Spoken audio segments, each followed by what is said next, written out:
Hello, my friends. This is Damiano B. Centola. Welcome to I Choose the Call. One of the most dangerous things that can happen to a person is not always pain. Sometimes it is comfort. Because pain makes people cry out. Pain makes people search. Pain makes people aware. And pain makes people come to a place where there's something, that they search for something that is wrong. But comfort can make people settle. It can make people sleepy.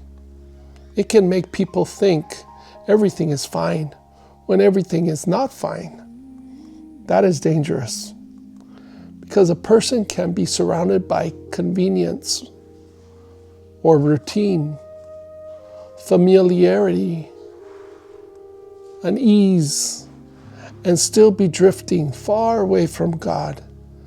That is one of the quiet dangers of this age. Many people do not feel urgency anymore. They do not feel their need deeply. They do not feel their spiritual hunger clearly. Why? Because comfort has covered it.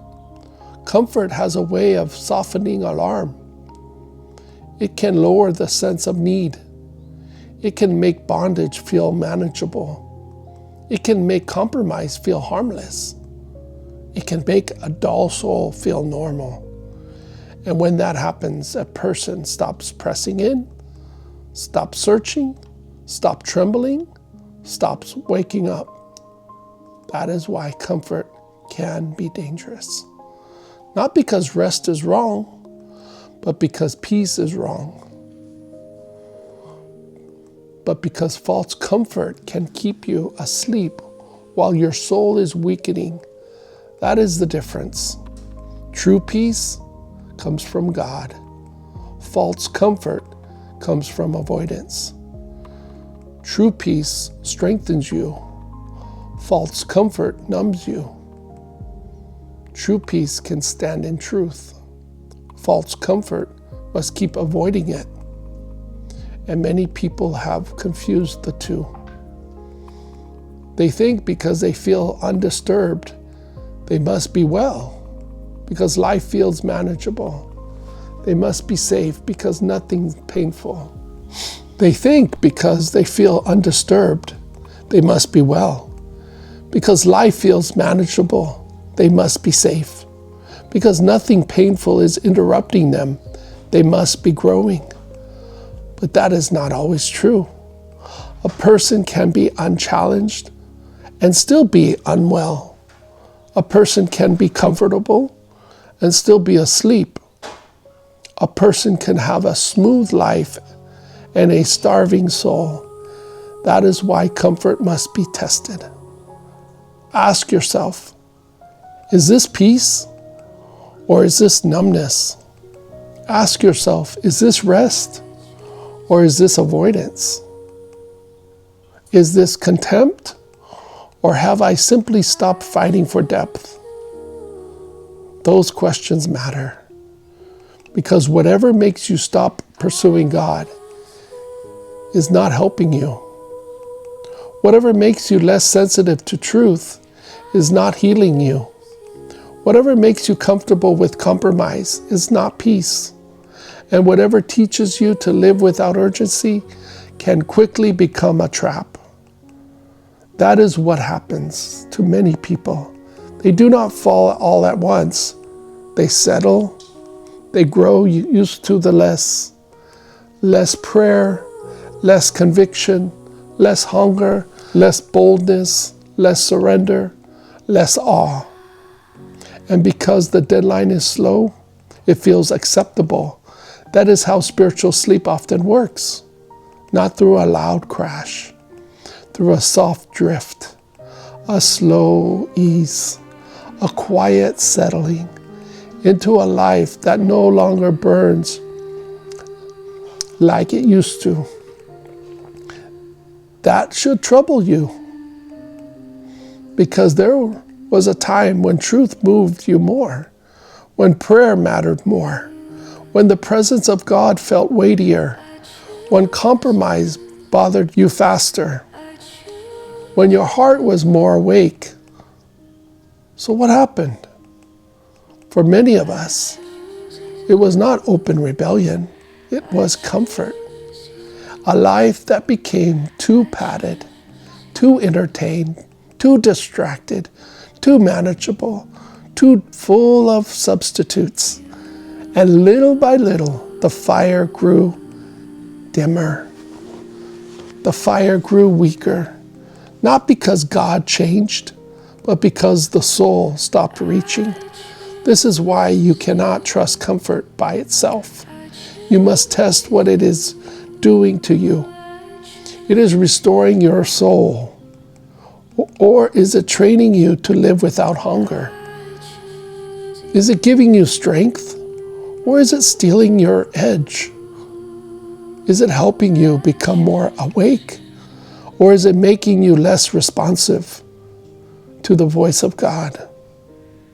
Because the enemy does not always need to wound you, to weaken you.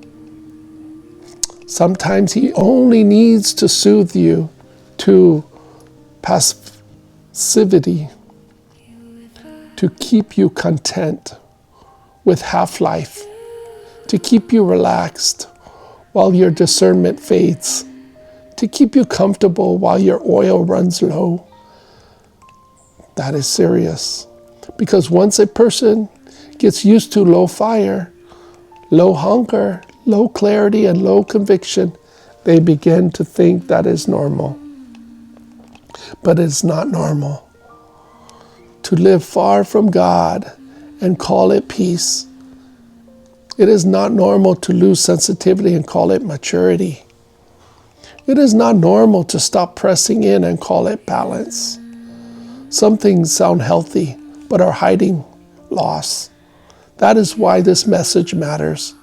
Comfort is not always your friend. Sometimes it is the blanket covering an asleep soul. Sometimes it is the cushion that keeps a person from feeling their real condition. And mercy will sometimes shake that comfort to waken you up.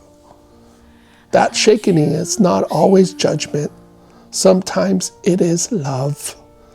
Because God loves people too much to let them sleep through their own drift. Sometimes he allows discomfort to restore hunger. Sometimes he allows interruption to restore focus. Sometimes he lets the emptiness surface to the soul to finally seek him again. So do not be too quick to protect every comfort in your life. Some comforts are costing you more than you know.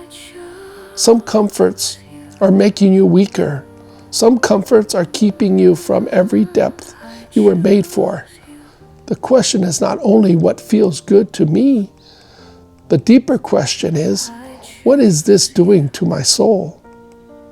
Is it waking me up or putting me to sleep? Is it making me sharper or softer in the wrong way? Is it drawing me closer to God or teaching me to live without urgency? Because if comfort has become your master, you may not notice how far you have drifted until the fire is almost gone. Don't let your fire go out, people. Look to the Lord. Surrender your life to him. Do not let comfort replace hunger. Do not let comfort place your hunger. If this spoke to you, stay with me next time. Subscribe to I Choose the Call. Turn on the notification bell so you will be reminded when the next video goes off live.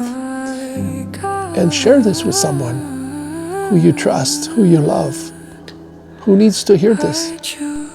And in closing, may I say, stay in prayer, stay in faith, and stay close to God. Ciao for now. I choose the call.